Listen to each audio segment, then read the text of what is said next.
Welcome to Achuma's kitchen. இன்னைக்கு வீடியோவில் நம்ம ஒரு டெம்ப்டிங்கான ஸ்வீட் ரெசிபி தாங்க பார்க்க போகிறோம். அதுக்கு நமக்கு மெயினாக தேவை பீட்ரூட்டும் மைதா மாவும் வச்சுட்டு இன்றைக்கி அந்த ஸ்வீட் ரெசிபி பண்ண போகிறோம். ஃபஸ்ட்டு வந்துட்டு நான் இங்கே ஒரு பீட்ரூட் எடுத்துகிட்டு தோலெல்லாம் சீவிட்டு இந்த மாதிரி கட் பண்ணி வச்சுருக்கேன். இப்போ நம்ம இதை அரைக்க போகிறோம். இப்போ வந்துட்டு பீட்ரூட்டை மிக்ஸி ஜாரில் சேர்த்திட்டு ஒரு 1/4 கிளாஸ் மட்டும் தண்ணி சேர்த்துட்டு இதை அரைச்சிட்டு வந்துடலாம்.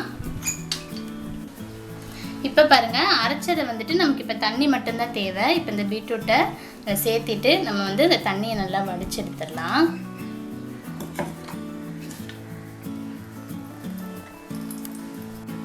பாருங்கள், நான் இப்போ வடித்து எடுத்திருக்கேன். நல்லா வந்து அந்த தண்ணியை நல்லா பிழிஞ்சு எடுத்தாச்சு. இவ்வளோ தண்ணி நமக்கு கிடச்சிருக்கு. இப்போ எப்படி பண்ணுறதுன்னு பார்க்கலாம். இப்போ ஒரு மிக்சிங் பவுல் எடுத்தாச்சு. 1 கப்பு மைதா மாவு எடுத்திருக்கேன். அதை வந்து அதில் சேர்த்திக்கலாம். கூடையே பார்த்திங்கன்னா 1 பிஞ்சுக்கு உப்பு சேர்த்திக்கலாம். இப்போ நம்ம இந்த மைதா மாவை வந்துட்டு நம்ம சப்பாத்தி மாவு பதத்துக்கு பிசைஞ்சிக்க போகிறோம். அதுக்கு பார்த்திங்கன்னா நம்ம பீட்ரூட் வந்து வடித்து வச்சுருக்கோம் இல்லையா, அந்த தண்ணி ஊற்றி தான் நம்ம பிசைய போகிறோம்.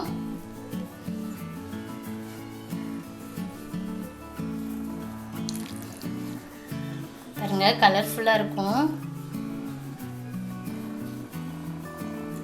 ஆனால் நம்ம ஃபுல்லாக ஊற்றிடக்கூடாது. நமக்கு இந்த பீட்ரூட் தண்ணி வந்து கொஞ்சம் வந்து நீங்கள் எடுத்து வச்சுக்கோங்க தனியாக. பாருங்கள், இந்த மாதிரி பிசைஞ்சதுக்கு அப்புறமா லைட்டாக ஒரு 1/2 ஸ்பூன் அளவுக்கு நெய் விட்டுட்டு நம்ம எல்லா இடத்துலையும் படுற மாதிரி பரட்டிடுவோம். நெய் இல்லை அப்படின்னா நீங்கள் வந்துட்டு எண்ணெயே போட்டுக்கோங்க, பிரச்சனை இல்லை. இப்போ வந்துட்டு நம்ம இதையை அடைச்சி வச்சிடலாம். ஒரு 15 மினிட்ஸ் வந்துட்டு இதை அடைச்சி வச்சுருவோம். இப்போ 15 மினிட்ஸ் வந்துட்டு அந்த மைதா மாவு ஊறட்டும்னு சொன்னோம்ல, அதுக்குள்ளே நம்ம ஜீரா காய்ச்சிக்கலாம்.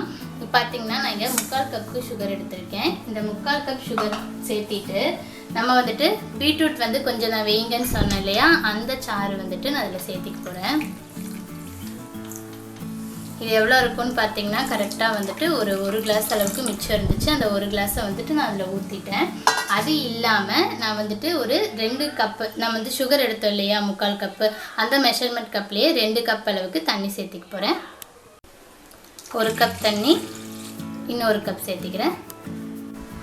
கூடையே 2 ஏலக்காய் பொடிச்சு வச்சுருக்கேன், அதையும் சேர்த்துட்டு இப்போ நம்ம அடுப்பு பற்ற வச்சுட்டு ஒரு 5 நிமிஷம் ஹை ஃப்ளேமில் வச்சாலே நமக்கு வந்துட்டு இது ஜீரா கன்சிஸ்டன்சிக்கு முன்னத்த ஸ்டேஜ், அதாவது ஒரு கம்பி பதத்துக்கு முன்னத்த ஸ்டேஜ் வரணும். அந்தளவுக்கு கொதிக்க வச்சிடலாம். இப்போ வந்துட்டு நம்ம மாவை சப்பாத்தி மாதிரி தேய்க்க போகிறோம். லைட்டாக வந்துட்டு மாவு வந்து நீங்கள் வந்து கவுண்டர் டாப்லேயோ இல்லை வந்துட்டு சப்பாத்தி தேய்க்கிற பலகையிலையோ தேய்ச்சிக்கோங்க. அதுலேருந்து சின்ன பால்ஸ் எடுத்தாச்சு. இப்போ வந்துட்டு இது நம்ம சப்பாத்தி மாதிரி தேய்க்கலாம். பாருங்கள், இப்போ இந்த மாதிரி தேய்ச்சாச்சு சப்பாத்தி மாதிரி. இப்போ நம்ம எப்படி கட் பண்ணணும்னு காமிக்கிறேன். கரெக்டாக சென்டரில் ஒரு கட் பண்ணிக்கோங்க. அடுத்து அதே மாதிரி இந்த சைடு திருப்பி இந்த சென்டரில், அடுத்தது அதே மாதிரி இப்படி, அடுத்து அதே மாதிரி இப்படி, இந்த மாதிரி கட் பண்ணிக்கலாம். பாருங்கள், இப்படி இருக்கு இல்லையா, இந்த மாதிரி. இப்போ வந்துட்டு நம்ம இதை ரோல் பண்ணணும். இந்த மாதிரி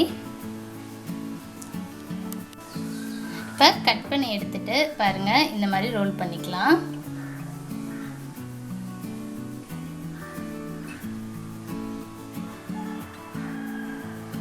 பாருங்கள், இந்த மாதிரி ரோல் பண்ணிக்கணும். இப்படி வந்து கொஞ்சம் ப்ரெஸ் பண்ணிங்கன்னா அது வந்து ஒட்டிக்கிறோம். மாவு தான் இல்லையா, அதனால் ஒட்டிக்கிறோம். பாருங்கள், இது வந்து நான் லைட்டாக வந்துட்டு இப்படி தேய்ச்சிக்கிறேன். கொஞ்சம் லென்த் பண்ணணும், லென்த் ஆகணும்னா இப்படி நீங்கள் தேய்க்கவும் செஞ்சுக்கலாம். இது வந்துட்டு இந்த ஷேப்பில் தான் பண்ணணும்னு கிடையாது, உங்களுக்கு விருப்பமான ஷேப்பில் போட்டுக்கலாம்.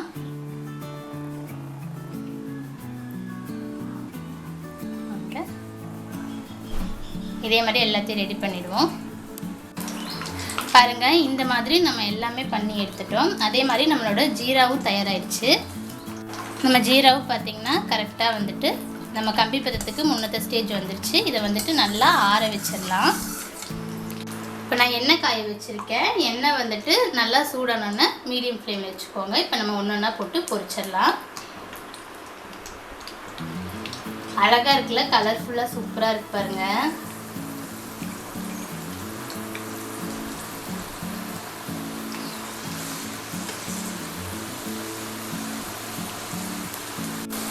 அவ்வளோதான். இப்போ நம்ம எண்ணெயிலேருந்து எடுத்துடலாம். ரொம்ப ஹையாக வச்சிட்டிங்கன்னா போட்ட உடனே கருகிடும், உள்ளே வேகாமல் இருக்கும். அவ்வளோதான் பாருங்கள், நுரையெல்லாம் நல்லா அடங்கிடுச்சு. இப்போ நம்ம எண்ணெயிலேருந்து எடுத்துடலாம். ஒரு சிலது பார்த்திங்கன்னா இந்த இடம் ஓப்பனாக இருக்கும், ஒரு சிலது ஓப்பன் ஆகாது. இது பிரச்சனை கிடையாது ஒன்றும், இது மொத்தமாலாம் பிரிஞ்சு வராது. இந்த இடம் மட்டும் லைட்டாக வந்துட்டு நம்ம சரியாக அமுத்தி விடலைன்னா இப்படி இருக்கும். இப்போ இதை எடுத்து தனியாக வச்சிடலாம். பாருங்கள், செகண்ட் பேட்சும் போட்டு வறுத்தாச்சு.